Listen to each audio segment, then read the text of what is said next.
Ikhwani et akhawati, assalamu alaikum wa rahmatullahi ta'ala wa barakatuh. Je fais une petite vidéo, Inch'Allah, pour vous parler du mois béni, du mois de Ramadan qui arrive. Mais avant de vous parler du mois de Ramadan, je vais vous parler d'une histoire vraie que raconte un cheikh au Maroc. Il raconte que dans le nord du Maroc, du côté du Nador, il y a un groupe de gens qui s'est réuni pour construire une mosquée. Bon, ils n'avaient pas les fonds et ils sont allés voir quelqu'un de leur village qui était établi à Casablanca pour qu'il les aide à acheter un terrain pour construire une mosquée. Ils vont le voir et le gars très généreux, il leur dit trouvez un terrain qui est bien placé, qui est sur le bord de la route et je vous aiderai à acheter le terrain et à construire la mosquée. Les responsables de ce projet, ils étaient 7, ils vont essayer de trouver un terrain et ils trouvent un terrain. Ce terrain appartenait à un instituteur qui était en retraite, qui avait 70 ans, qui avait ce terrain que lui a laissé son père. Sauf qu'il n'avait pas assez d'argent pour construire quelque chose dans lequel il vivrait dignement. Donc ils vont le voir, ils lui disent « Nous, on veut t'acheter le terrain ». Le gars, il accepte. Pourquoi pas, je vendrai le terrain, de toute façon, il est là et j'en fais rien. Il accepte de vendre le terrain et il fixe le rendez-vous avec ce groupe-là, ce groupe de gens qui ont ce projet et la personne qui devait les aider à acheter, la personne établie à Casablanca. Le jour de la signature du bail, la signature du contrat, le gars qui devait fournir les fonds, il dit, puisqu'on va construire une mosquée, on va lui donner le double de sa valeur. Et il fait un chèque, la moitié de la valeur, il fait un chèque pour le propriétaire. Ils arrivent chez le notaire. Et chez le notaire, ils vont signer le contrat de vente. Le gars, il présente le chèque et ils lui disent, voilà, ton terrain, il va servir pour une mosquée. On va en faire une mosquée. Le gars, il se dresse. Il dit, mon terrain, que m'a laissé mon père, c'est pour faire une mosquée? Il dit oui. Il prend le chèque, il le déchire. Il dit, Wallah, je ne prendrai pas un centime. Si c'est pour la mosquée, moi je suis plus à même que vous de mériter la récompense que va donner Allah subhanahu wa ta'ala à la construction de cette mosquée.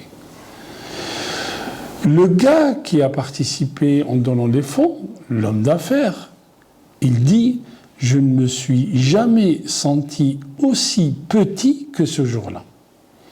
Moi qui possède une fortune qu'Allah subhanahu wa ta'ala m'a donnée, je n'ai jamais pensé à regarder ce gars qui n'a rien, qui a 70 ans, qui a des enfants, on lui donne le double de la valeur de la terre, il refuse parce que c'est une mosquée. Il dit, on a essayé avec lui, rien à faire. Finalement, il leur cède le terrain et construisent la mosquée. Ils construisent la mosquée et le gars qui a fait le chèque et qui s'est senti petit, il a dit, puisqu'il ne veut pas donner le terrain, je vais lui acheter une maison. Il lui achète une maison à 3 étages. Et il dit, le gars qui a cédé le terrain, il dit, je ne prendrai pas la maison.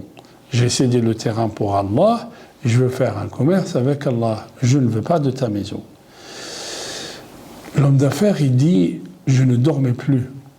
Je n'arrivais pas et je n'imaginais pas que ce genre de personne existe encore. Après la fin des travaux, on va inaugurer la mosquée, on fait un grand repas, on invite les 2 personnes, c'est-à-dire celui qui a cédé et celui qui a financé, on fait un repas. Allah a voulu qu'un an après l'ouverture de la mosquée, celui qui a cédé le terrain décède. L'homme d'affaires, il dit, oh Wallah, j'ai juré par Allah que la maison que j'ai achetée, je vais l'offrir à ses enfants. Il a dit, jamais, jamais, je n'ai vu une personne comme ça.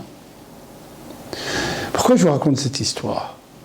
Alhamdulillah, qu'il y a des gens encore comme ça dans notre communauté, et regardez ce que l'islam fait des gens.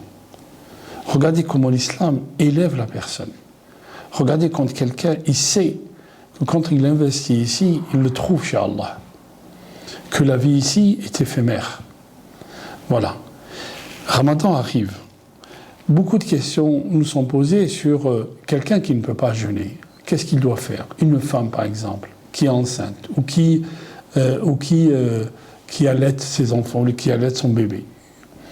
Alors, beaucoup de savants disent elle rattrape à la fin du ramadan, il n'y a pas de problème. Cheikh Al-Albani dit non. Une femme qui allaite, l'allaitement peut aller jusqu'à 2 ans. Si à la fin de l'allaitement, elle tombe de nouveau enceinte, pareil, elle ne va pas jeûner. Donc 2 ans, 3 ans. Et après la grossesse, elle va accoucher du bébé, donc elle va l'allaiter de nouveau. Elle est partie sur 5 ans. Donc, qu'est-ce qu'elle fait? C'est-à-dire, elle paye une fidia. Elle donne à manger à un pauvre. Mais le sens de la fidia en islam, c'est quoi? Le sens de la fidia en islam, c'est de ramener le pauvre chez soi et lui donner une dignité pour un soir. C'est pas lui donner 5 ou 10 euros et va t'acheter un tacos. Non, c'est pas ça. C'est le ramener à la maison, et je peux vous assurer que quand on était étudiant, qu'on n'avait rien, qu'on était loin de nos parents, quand un frère de la mosquée ou à la mosquée on faisait un repas, c'était un grand jour pour nous, je me rappelle. Aujourd'hui, il y a plein d'étudiants. Si vous estimez que vous ne connaissez pas assez de gens qui sont pauvres, je peux vous assurer qu'il y a plein d'étudiants qui galèrent, plein d'étudiants qui ne trouvent pas à manger, plein d'étudiants qui ne trouvent pas de quoi acheter les livres. Ils préfèrent des fois payer le loyer et ne pas manger pour trouver le toit, pour ne pas être dehors et faire l'impasse sur leurs livres. Invitons ces étudiants chez nous. Alors cette année, Inch'Allah, notre association, Zakat al-Mal, on a décidé d'offrir entre 250 et peut-être 300 repas chaque jour à des étudiants. Celui qui veut participer, marhaba. L'ajr, il restera chez Allah, la récompense restera chez Allah jusqu'au jour du jugement dernier. On a estimé le repas, il va nous coûter plus cher. On a estimé le repas à 10 euros. Celui qui veut participer, marhaba. Je connais des frères, quand on en reparle, il me dit tel jour, le 20e jour et le 27e jour, c'est moi qui paye les repas. Il est chef d'entreprise, Allah subhanahu wa ta'ala lui a donné, il me dit pour moi 3000 euros sadaqa lillah, c'est rien du tout. Alhamdulillah. Alhamdulillah qu'Allah subhanahu wa ta'ala, il a fait des gens comme ça généreux.